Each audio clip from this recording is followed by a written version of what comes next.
నమస్తే, welcome to Telugu 360. ప్రస్తుతం జరుగుతున్న రాజకీయ విశ్లేషణ పైన అటు కేంద్ర రాజకీయాలు మరియు ఇటు రాష్ట్ర రాజకీయాల అనేక అంశాలపైన అయితే మాట్లాడుకుందాం. మనతో మాట్లాడడానికి మాజీ మంత్రివర్యులు అనేక సార్లు ఎమ్మెల్యేగా గెలిచి ప్రజాసేవలు చేసిన మోత్పల్లి నరసింహ గారు అయితే ఉన్నారు. చాలా విషయాలు అయితే మాట్లాడితే తెలుసుకుందాం. సార్ నమస్తే. సార్ నమస్కారం. సార్, కేంద్ర గవర్నమెంట్ ఏదైతే 100 రోజుల ఉపాధి హామీ పథకం ఏదైతే ఉందో పేరు మారుస్తా ఉన్నాం అన్నట్టుగా వాళ్ళు నిన్న ఒకటి తీసుకురావడం జరిగింది. దీని మీద ఇటు కాంగ్రెస్ పార్టీ కూడా కొంత మండిపడుతున్న పరిస్థితి కనబడుతుంది.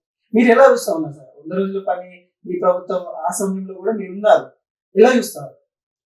ఇప్పుడు అది ఆ పథకము ప్రవేశపెట్టింది వాస్తవంగా కాంగ్రెస్ గవర్నమెంట్, సోనియా గాంధీ యొక్క ఆలోచన. ఆ పథకం అనేటువంటిది పేదోళ్ళ పథకం. పేద ప్రజానికానికి వాస్తవంగా కూలి నాలి దొరకని సందర్భంలో ఈ పని చేసుకుని బతకడానికి చేసినటువంటి కార్యక్రమం. మహాత్మా గాంధీ అనే పేరు పెట్టడం అనేది అది అందరిది, అది ఆయన అందరి వాడు కదా మహాత్మా గాంధీ, ఏవో కొందరితో కాదు. అటువంటిప్పుడు ఆయన పేరు తీయాల్సినటువంటి అవసరం ఎందుకు తీసేస్తున్నారు? అసలు ఈ పథకం నడవటం వాళ్ళకి ఇష్టం ఉందా లేదా? ఎవరికి? కేంద్ర ప్రభుత్వం, మోడీ గారు. ఈ పథకం అనేది పేదోళ్ళ ప్రభుత్వం, దాన్ని ఎందుకు ముట్టుకుంటున్నారు? పేరు కూడా ఏవో రాజకీయ నాయకుల పేరు కాదు కదా, అది ఒక మహనీయుని పేరు, మహాత్మా గాంధీ ఆయన పేరు, మాట మన జాతికి. అటువంటి మహాత్ముడి పేరు తీసేయటం అంటే అది ఒక విధంగా చెప్పాలంటే అవమానపరిచింది, భారత ప్రజలను టోటల్గా అవమానపరిచినట్టుగా నేను భావిస్తా. అది మంచి పద్ధతి కాదు. ఆ ఆలోచన విరమించుకుంటే మంచిది. వాళ్ళు ఏ పరిస్థితుల్లో కూడా చేయాలన్నట్టుగా చేస్తున్నట్టుగా తెలుస్తున్నారు. ఇది చాలా దురదృష్టకరం, చాలా బాధాకరం. దాన్ని ఇప్పటికైనా విరమించుకోవాలి. భారత ప్రజలు మొత్తం కూడా మహాత్మా గాంధీ పేరు తొలగించడం అంటే మా భారత ప్రజలు మొత్తం కూడా దానికి వ్యతిరేకంగా ఇవాళ ఖండిస్తా ఉన్నారు. దాన్ని వ్యతిరేకిస్తున్నటువంటి విషయాన్ని కూడా గమనించాలి కేంద్ర ప్రభుత్వం.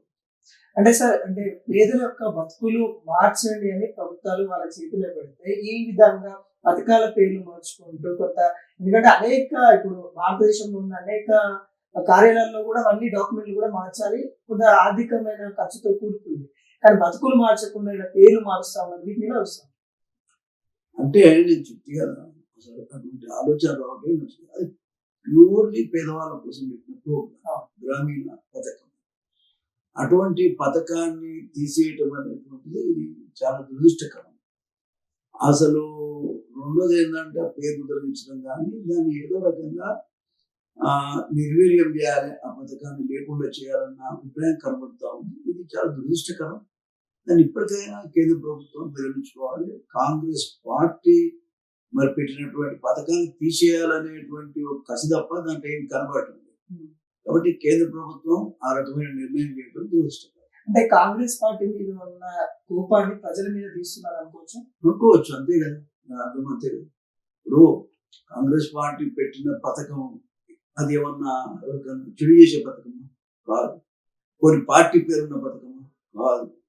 అది కేవలం గ్రామీణ ఉపాధి పథకం.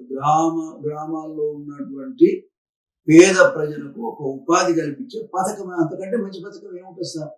కాబట్టి ఆ పథకాన్ని ఆ రకంగా నీరుగార్చే ప్రయత్నం చేస్తున్నటువంటి కేంద్ర ప్రభుత్వం ఇప్పటికైనా ఆలోచన విధానం విరమించుకోవాలి.